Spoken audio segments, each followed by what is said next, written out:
मुझे चेहरों पे नूर आया, सुते चेहरों का ज़ंग उतरा, मुझे चेहरों पे नूर आया, हुजूर आए तो इंसानों को जीने का शऊर आया। मेरे मुअज़्ज़ज़ उलमाए किराम और तकरीबे खत्मे कुरान में आने वाले, महफिल में आने वाले मेहमान गिरामी, अस्सलामु अलैकुम व रहमतुल्लाहि व बरकातुहू।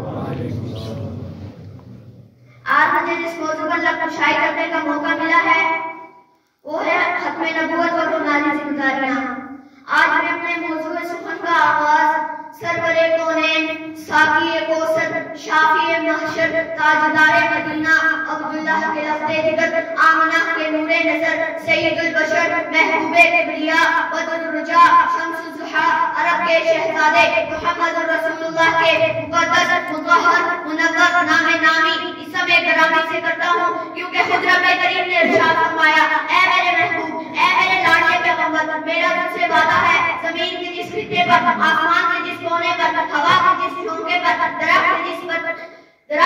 पत्ते पर, पानी के जिस कतरे पर, रेत के जिस जर्रे पर, आग के जिस शोले पर, जिस इंसान के दिलो दिमाग और जुबान पर तेरा नाम होगा, उस पर मैं अपनी रहमत की बारिश बरसा दूंगा।